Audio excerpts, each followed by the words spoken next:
Whether in entertainment, education, or on anti-social media, we've been subjected to quite the commie river dance the last few fucking years. The first act generally goes something like, you're not allowed to operate in insert space, because insert contrived accusation of bigotry that really boils down to, I disagree with you politically. The second act, all your approaches to said creative space are cut off quicker than Ellen Page's titties. Oh, but the third and final act is my favorite. If you don't like it, go make your own spaces. Well, whether it's Ethan Van Sciver's Cyberfrog, my friends over at Archaven Comics, the sky-smashing success of Eric July's Ripaverse, or my own noir fantasy pulp Death Mask, we got 3 words for you, bitch. Challenge fucking accepted. Oh wait, but I forgot there's a fourth spleen-rupturingly hilarious final act, when the gatekeepers, witnessing the victims of their own pinko purge, return in greater numbers than even they ever boasted, with a full-blown counterculture cannonade in tow, and all but whimper the words, oh fuck no, you're not supposed to do it like that! And nowhere is this hypothesis more rapidly elevated to scientific fucking law than with the treatment of fellow YouTuber and all-around great dude Eric July launching a crowdfunding campaign to start up his own honest-to-goddamn comic company, catering to those who prefer superhero kick-assery to just plain assery, which can only be found at Marvel and DC. Within just an hour or two, he was already well on his way to his upper limit goal of $100,000 and rising. In fact, as of this recording, he's now up and near 2 fucking mil, or nearly half what Hunter Biden spends in a week on crack and underage Asian hookers. More than 12 titty fucking times what he originally asked for, by the way.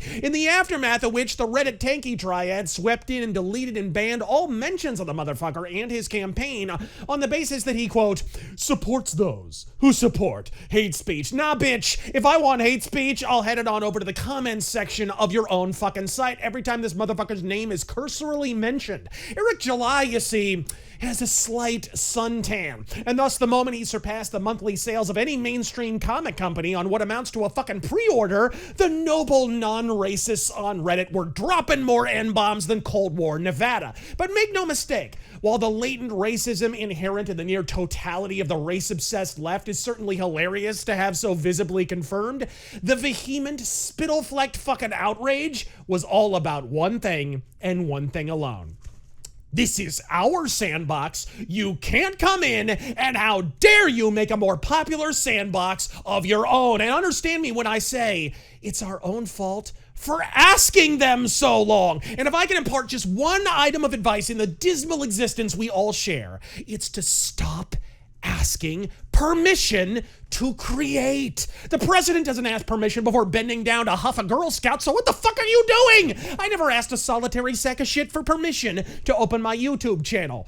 Although given the censorious state of this dying fucking platform, it may soon come to that. I opened an account and I goddamn did it. Over 250,000 subscribers later, most of which I gained in the last 5 fucking years, I tend to think I made the right call, particularly as my videos receive more engagement than channels with 8 times my audience, despite, shall we say, algorithmic antics. Hell, long before I published my first pulp novella, The Long Moonlight, which I'm elated to acknowledge was a success beyond my wildest imaginings, I didn't wait for the fucking go-ahead. I wrote it, I finished it, I fucking published it, which I absolutely did in spite of a failed SJW cancellation. Now it's about to get a sequel entitled Death Mask, which is available for pre-order. If I'd asked a world that wants to succeed at my expense if it was okay for me to accomplish something of my own, the answer would always be fuck no. And trust me, folks, they will find a fucking reason to deny you. If it ain't your politics, it'll be your parentage. If it ain't your parentage, it'll be your education. Entrenched assholes in positions they don't deserve are never at a loss for reasons why you shouldn't take their fucking jobs. I've maintained from the beginning of this shy-com cultural revolution that only the most Fuentes-sized fraction of the SJW gatekeeping goat fuck at hand has anything at all to do with politics. It can't! For fuck's sake, these people support a party that began 2020 by opposing lockdowns and vaccines and ended the same year supporting government mandates that strip you of your your employment if you fucking don't. The only thing consistent about these cunts is the letter after their names. To pin a bow on it, at least 90% of the autismal outrage over white supremacy in comics, when you break it down, is really about job supremacy. Marvel Comics has only a few dozen positions open for artists and writers, and metric fuckloads of fucking applicants. Long before the current culture warp, I remember I watched Brian Michael Bendis at a comic convention crap all over excellent artist after excellent artist at a signing in 2003. Thank Christ I was only there to get my Daredevil shit signed. I can only imagine what the fuck he would have said about my shit. There were people there who were frankly too fucking good for Marvel Comics, standing in line for an honest-to-God artistic critique, only for Bendis to bifurcate him in fucking half and send them moping back to their cars. At a time when Rob Liefeld was still gleefully employed at a major comic company, might I add. What few may be aware of, on account of it was so awful he never tried it again, is that Brian Michael Bendis began his comics career writing and illustrating his own comics. And if you doubt this motherfucker lacks the artistic gene, gaze upon the interiors for fucking goldfish and ask yourself if a 10-year-old with Elmer's glue and goddamn construction paper couldn't draw this douche under the table. Yet here he was, pulverizing the hopes and dreams of artists not only superior to his utterly untalented interiors, but frankly better than some of the infinitely more talented assholes Bendis was working with at the time. Folks, comics is a carny business. The big two comic companies began their lifespans as a glorified money laundering operation for the mob.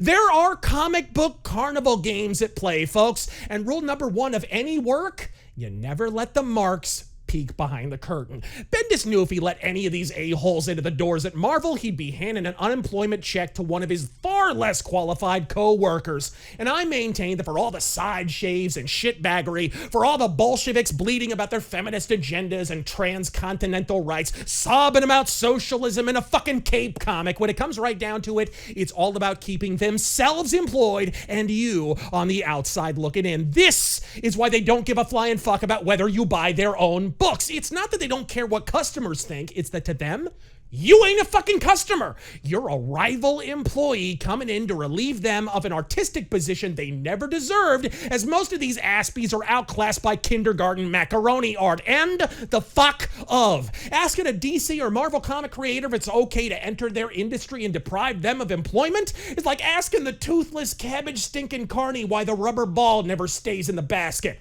There's a spring in the middle of the fucking thing, by the way. Go with God. So stop fucking asking them already. Because look, for all their shrieking about how Eric July is the black face of white supremacy, even as they drop more gamer words in his comment section than Kramer at a Black Panther rally, that's all this was ever about. The amount Eric July has raised on one comic utterly obliterates most mainstream comics on the shelves, and it ain't even out yet. IDW handed the Ninja Turtles comic to a sentient pair of pronouns. Now that book ain't even in the top 100 most months. The first entry in the Rippaverse already is. So I repeat my prior entreaty. Don't cry about the culture. Become the fucking culture. These aren't even really comic companies anymore, people. Marvel and DC are a dying distribution system, one superseded in every respect by the advancements of the internet they were far too fucking slow to adapt to. I'm doing my part with my pulps. I have comic projects and other works on the horizon. In short, I'm putting my chips on the table, and so are Doug TenNapel, Raging Golden Eagle, Ethan Van Sciver, the list goes on, Ad Astra. Politics is downstream of culture, and the Politburo been pissing in it for far too long. Time for us to move upstream and piss in their water supply while finding fresh water sources of our own. The bad news, as a conservative or merely a non-Marxist motherfucker, understand that you will be held to a higher, impossibly unfair standard, one which even if you attain, you will not get credit for. You will have to be twice as good for half the success, so be even better than their best. The good news, of course, what they consider their best is this bullshit. If you can't do better than that, crush your fucking thumbs and paint with your feet, folks, because you physically cannot do fucking worse. The blind boys of Alabama could paint in fucking fresco at a higher level than the CalArts comm intern. Most of Marvel Comics couldn't draw hopscotch squares without a light box. Trust me, you're already light years ahead of the game if you can draw a straight fucking line. And yes, I get that not everyone is creatively inclined, so even if your writing would get laughed off the YIF board at Fur Affinity, even if you draw like Michael J. Fox after a triple shot espresso, you can still cover the creative revolution. You can still be passionate about it in public. Look, we're making the new counterculture whether they want it or not, so who's gonna run the non-woke answer to Newsarama or the non-autistic IGN? Who's gonna moderate the non-retarded version of Reddit? And I'll caution you now, as I have so many times in the past, to not allow yourselves to lapse into mere anti-wokeness. Gamergate was fucking huge, while anti-Gamergate didn't set a flower bed on fire, let alone the fucking world. To be united in ire is to stand for nothing at all. So with respect to what's been accomplished by Comicsgate, I think at a certain point we require a rallying standard of our own. Something that verbally embodies a fucking movement. And anyone who knows the first fucking thing about comics knows our movements don't come in antis and gates.